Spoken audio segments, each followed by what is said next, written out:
What I do recall though is when I was 5 years old and coming back to the US. It's like slight memories. There's some parts I remember, some that I don't.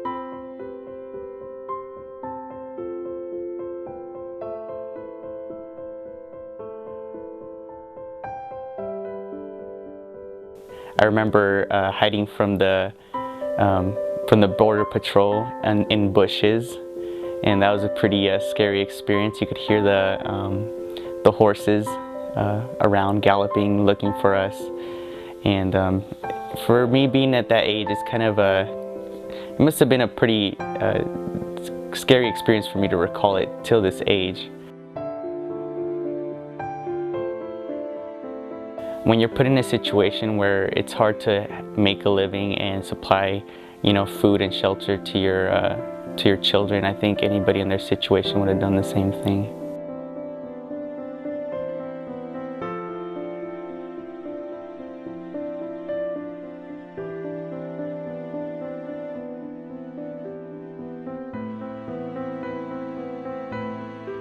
DACA stands for Deferred Action for Childhood Arrivals. DACA is discretionary relief for individuals primarily between the age of 16 up until the age of 31. It gives them a workers authorization card. They're eligible to get a social security card, and in certain areas, certain states, they can actually get a driver's license as well. The ones that have been brought over and the parents still do not have legal status, if they're DACA recipients, they're so happy that they now can work legally.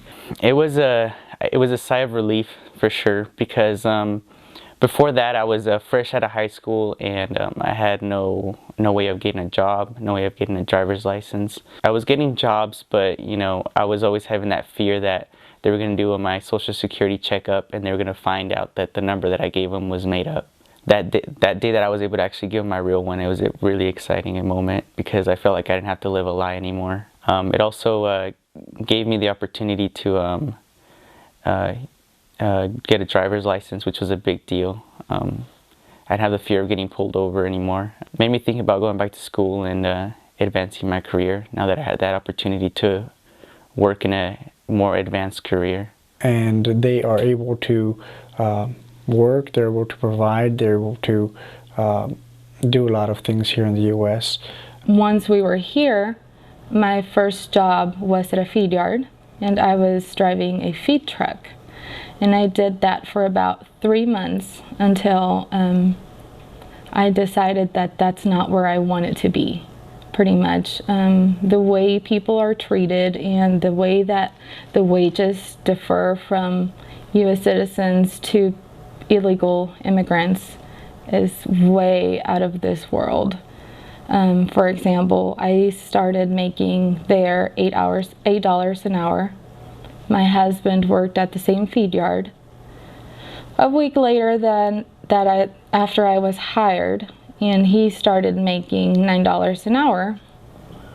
Not too long after, we found out what other employees were making, which was close to $16 an hour. I guess they had the idea that I was illegal or that I didn't have the right documents to work, so they decide, okay, you start at $8 an hour. Here in Garden City, our students from our high school, the high schools in our county, have been able to go to college here with in-state tuition for a long time. And so we have some of them that have become credentialed in education, in medical areas, in law enforcement.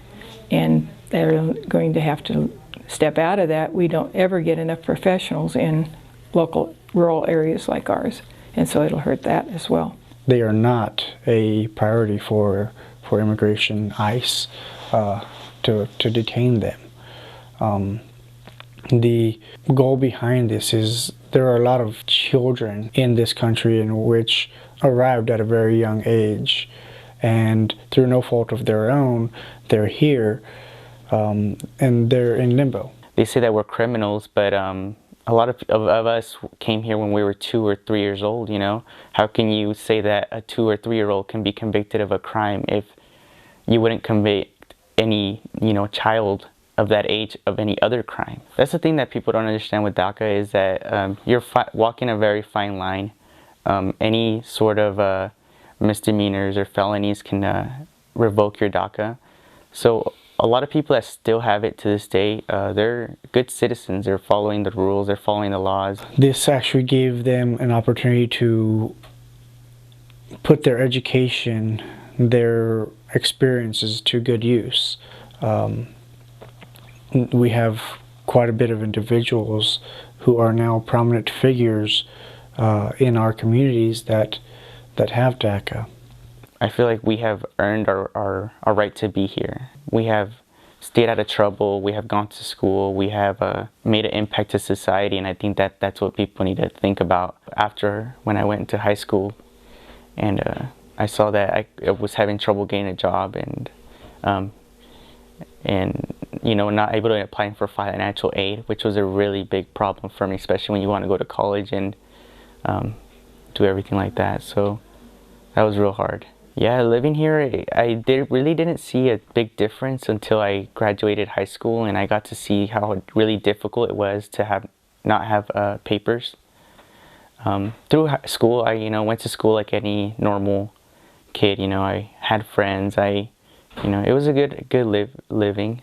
When I became a resident, to what we're going through right now with my son and my husband, even costs. I mean, what we spend on lawyer fees and the applications itself that have to be sent, it's just crazy amount of money. And you ask, thankfully we have a stable job, but you ask those people that are, like you said, on the limbo, what do they do to get legalized? How do they do it? Do they just completely go into debt to get some legal status? Can they even be legalized? Because it's just getting harder and harder. They're playing with children's lives. They're playing with children's futures. They're playing with a lot of individuals, and they're playing with our city and our county and our state and our nation's future whenever it comes to individuals who are doing good things in our community, are becoming very educated. Well, what I did after getting my DACA, I went to the respiratory therapy program, and I went through that. Currently working at St. Catherine Hospital as a respiratory therapist. I definitely enjoy that job a lot. It's a very rewarding career, and I really like the interaction that you have with the patients and the difference that you make in their lives. So I am hopefully pursuing to advance my career in the medical field.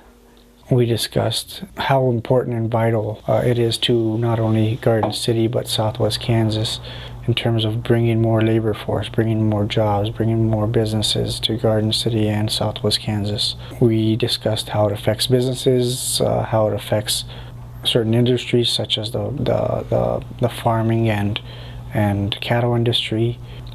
It was very enlightening to see that there are different individuals here in our city that are actively working to promote Garden City, but in a constructive way that it's inviting. Our local state level legislatures are definitely very aware and very much in tune with it and trying much to do what they can. Our local Chamber of Commerce bowed out of the Kansas Chamber of Commerce because of the differences in philosophy of working with the immigrant and the refugee. And so I know that group supports the ongoing effort to have them be able to be here and be here legally. I feel like if it keeps on going how it is, and hopefully we get a pathway to citizenship, that I'll be able to pursue my career as a physician assistant. Probably say I'm more American just because I've been here so long, and I did get to get a little bit of the culture while I was over there, but for the most of the part I feel like I'm more American. I just think that people should give DACA recipients a chance. I feel like they have a lot to offer to the United States in general. A lot of them are proud Americans just like anybody else, and I think that they deserve an opportunity to show that.